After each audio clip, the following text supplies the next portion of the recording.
North Carolina Speaker Dustin Hall. Thank you, Dustin. Thanks, Dustin. Very good. House Majority Leader Brendan Jones. Brendan, thank you very much. We're making progress, Brendan. State Representatives Dudley Green, Carl Gillespie. Thank you very much, fellas. Good. Good. Thank you very much. State Senators Kevin Corbin, Warren Daniel.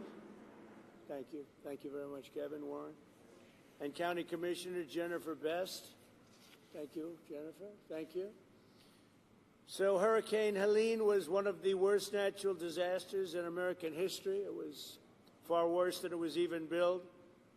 I have never seen such water damage. It was largely water damage, wind damage, but water damage nobody's ever seen. I've been here, as you know, numerous times, but now I'm here in a position where we can do something, meaning I've been in office for 4 days, and I wanted to come sooner, but actually they had a little problem with getting logistically in here, but I would have been here even sooner. 104 North Carolinians have lost their lives. Is that now a fairly firm number, or are they still finding people? You know, what do you think? They're still finding people? Pretty much okay? It's a lot of people. 104 people lost their lives. 73,000 homes were severely damaged or destroyed. And I'll tell you, I've been to a lot of them, and this was like lots of hurricanes in one. I've never seen such damage done by water. And the water came, it was violent, and it left, and there was like nothing left. It's really pretty amazing. At one point, half of the emergency calls to FEMA went unanswered. That's real bad. FEMA was not doing their job. The city of Asheville went without running water for 2 months.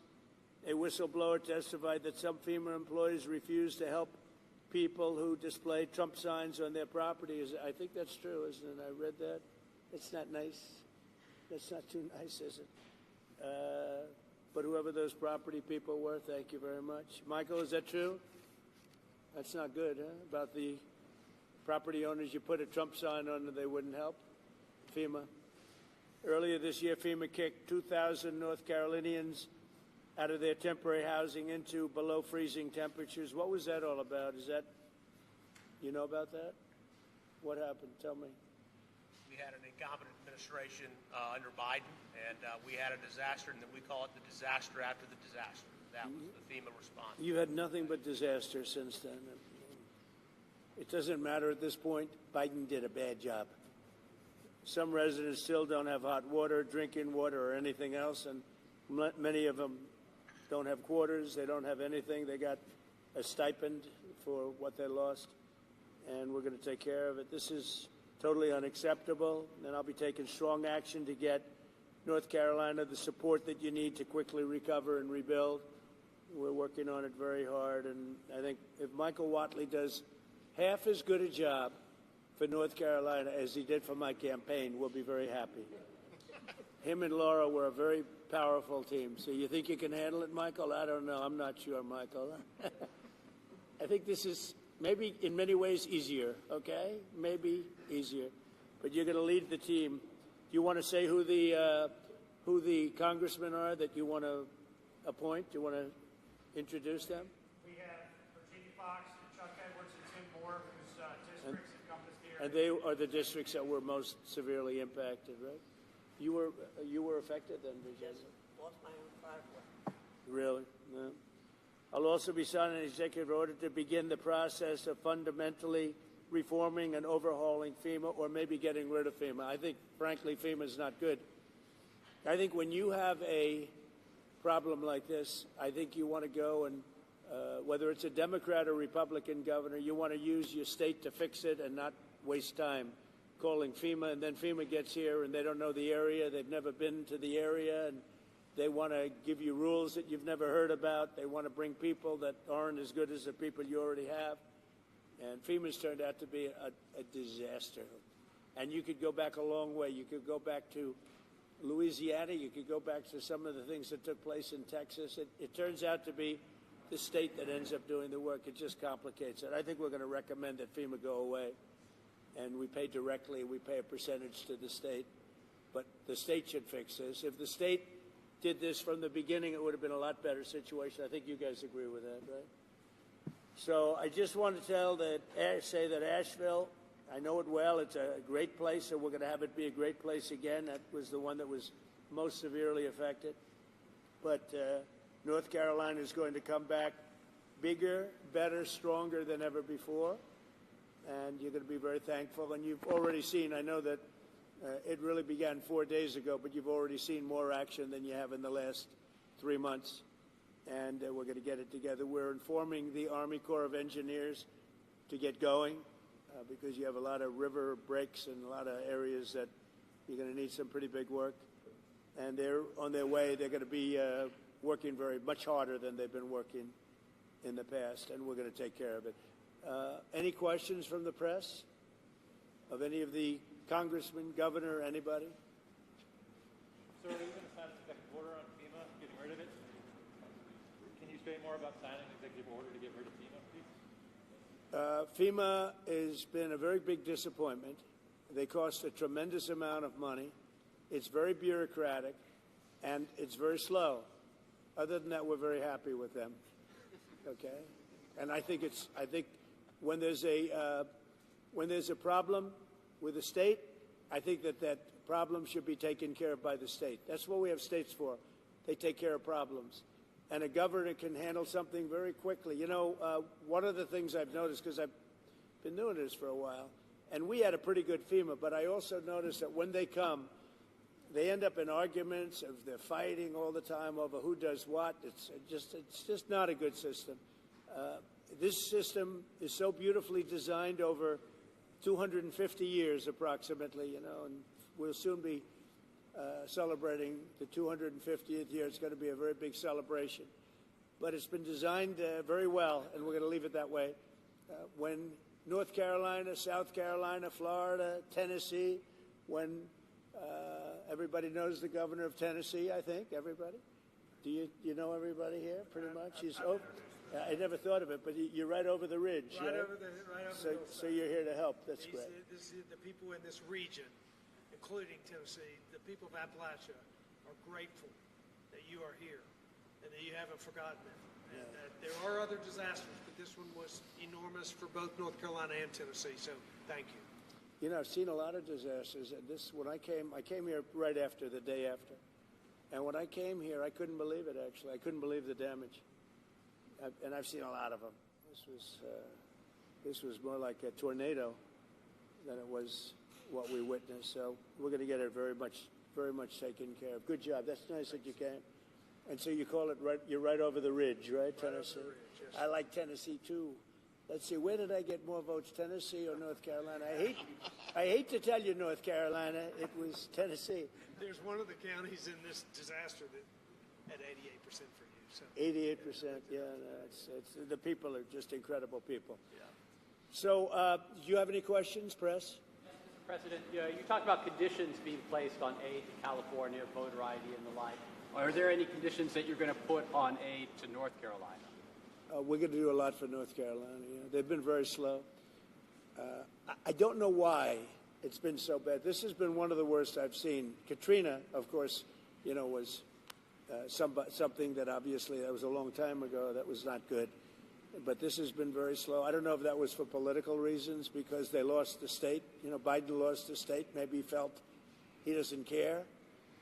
Maybe there were other reasons. I don't know. But this has been very slow. By any standard, this has been very slow. And we're gonna make up for lost time. No conditions you're going to push for aid. Well, in California, I have a condition. In California, we want them to have voter ID so the people have a voice, because right now the people don't have a voice because you don't know who's voting, and it's very corrupt. And we also want them to release the water. If they released the water, they wouldn't have had a problem. If they released the water when I told them to, because I told them to do it 7 years ago, if they would have done it, you wouldn't have had the problem that you had. You might not have even had a fire. So, but here I don't have that. It's a different thing. You got hit by a storm.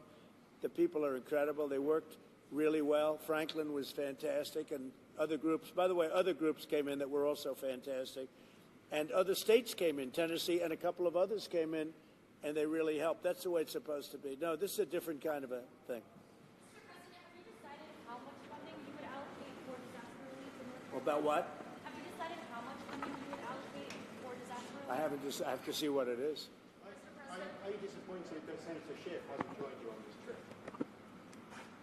It was reported you invited Senator Schiff to join you on this trip and he was too busy. Are you disappointed? I don't know. I was told that Schiff was going to travel with us to California. I wasn't thrilled, to be honest with you. And I saw him last night on television. It looks like he got hit with a baseball bat or something. What happened to him? Something happened to him. It looked like he got hit. It looked like he got beat around. But I'll ask Caroline to find out what happened to him. No, if he wanted to come out, I would have done that. But I don't know. Somebody said that he wanted to come on the plane, but I think he's staying back for the votes. There's some pretty good votes going on. Yeah. Mr. President, what is your timeline for getting rid of FEMA? For this one? For this one? You just talked about possibly getting rid of FEMA. What timeline are you looking at, and how would you do that? Well, we're looking here. Here you're talking about. To start, we're going to start immediately timeline. And to finish, it's going to be a period of time. You know, people are also rebuilding their houses. How long does it take to build a house, right? It takes some time. And I want them to build houses bigger, better, nicer than they had before, so they can have, at least they get something out of this disaster. This was a real disaster. No, timeline will be fast. In terms of infrastructure, I think very fast. I want to thank Elon, because Elon was able to get us communication systems, as you know, Starlink. We had no communication. The first day I got here, I was asked by one of the people, one of the really great representatives, professionals, that is there any way you could get Starlink here, because they had no communication whatsoever. And I called up Elon Musk, and he had, you know, hundreds of units brought here, brought immediately. And it's hard to get. They couldn't get them before. And that made a lot of difference. I think it saved a lot of lives, actually. Yeah. Infrastructure-wise, we'll do it quickly. Sir, can you just talk about how long you think it might take to get rid of FEMA? What's the timeline on that? If you're going to roll it back? Yeah, I would say, look, as far as I'm concerned, I'm not really thinking about FEMA right now here. I'm thinking about Michael Watley, and I'm thinking about the 3 Congress people that you just heard from, and also the other people in Congress, and they'll be working with the governor. They'll be working with the governor, so that's what I see. Change the subject real quickly. The Laken Riley Act was signed by Speaker Johnson yesterday. Right. When do you anticipate to sign that into Well, office? we're honored by that. Laken Riley, I was there at the time, and we had a big meeting with the parents right after that horrible thing took place. And we have an act. You all know what that act represents. And it was a bipartisan bill. Many Democrats signed onto it. That's something that is a tribute to Laken, a beautiful young lady who was killed viciously by an illegal alien. And we passed a very powerful bill, and it was just approved, and we'll have a ceremony sometime very shortly. I'll be signing it. In other words, if you're asking, I will definitely be signing it. Okay? Yeah. Mr. President, the security detail for Anthony Fauci was terminated last night, and I'm wondering if you have any comment on that. About what? The security detail for Anthony Fauci was terminated last night, sir. Do you have a comment? No, I think, you know, when you work for government, at some point your security detail comes off. And, you know, you can't have them forever. So I think it's very standard. If it would be for somebody else, you wouldn't be asking the question. The question is very fair. But, you know, you work for government. We took some off, other people too. But you can't have a security detail for the rest of your life because you work for government. Yeah, we'll see what happens. Would you feel partially responsible if something were to happen to, say, Dr. Fauci No. or John Bolton? No. You know, they all made a lot of money. They can hire their own security, too. All the people you're talking about, they can go out. I can give them some good numbers of very good security people. They can hire their own security. They all made a lot of money. Fauci made a lot of money. They all did. So if they, you know, felt that strongly, I think that certainly I would not take responsibility. North Carolina is a state that relies on trade and manufacturing. Are you going to have an announcement on new tariffs coming soon? Is there a timeline now? Yeah, the tariffs are going to make our country rich. We're going to be a rich, rich country very soon. Tariffs are going to make it rich, and competence. We have common sense, competence, and tariffs. The word tariff is one of the most beautiful words in the dictionary.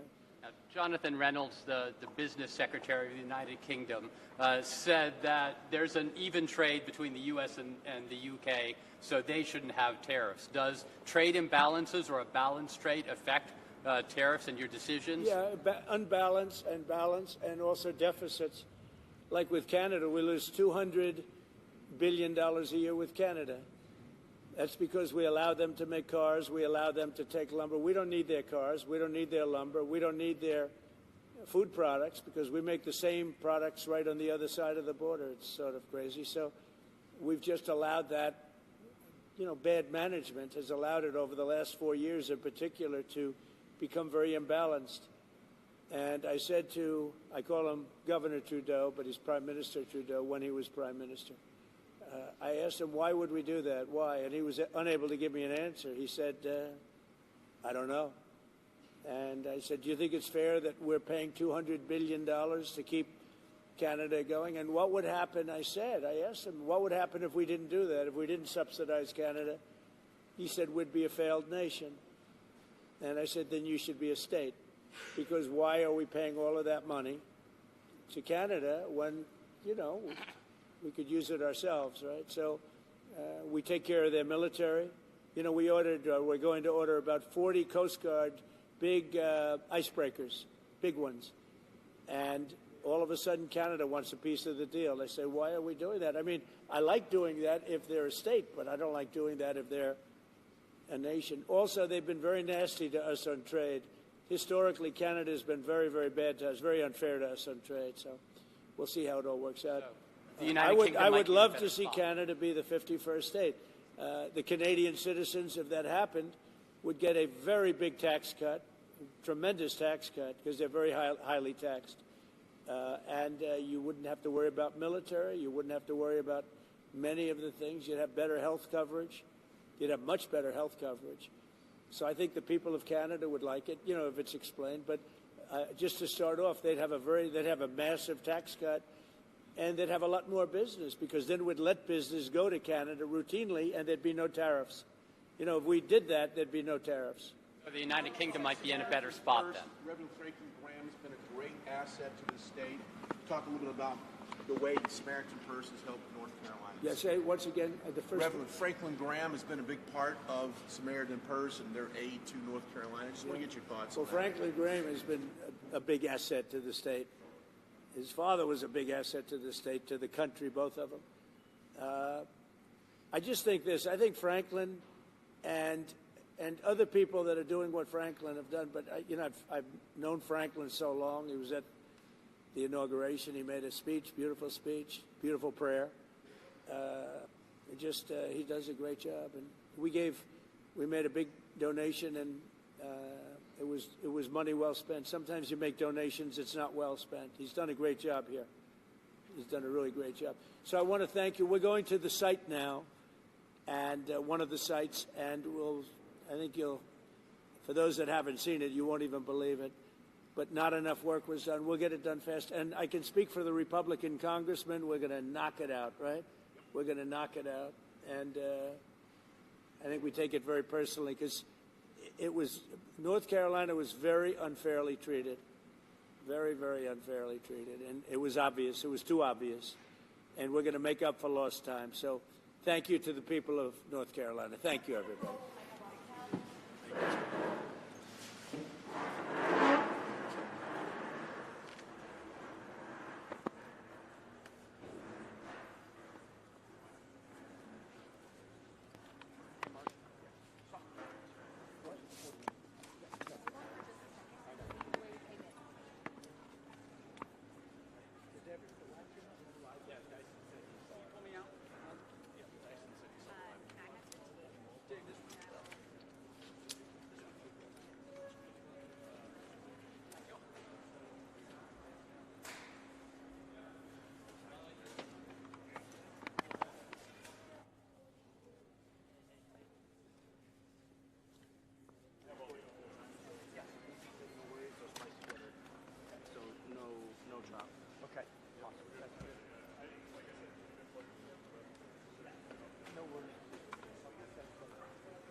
Representatives Chuck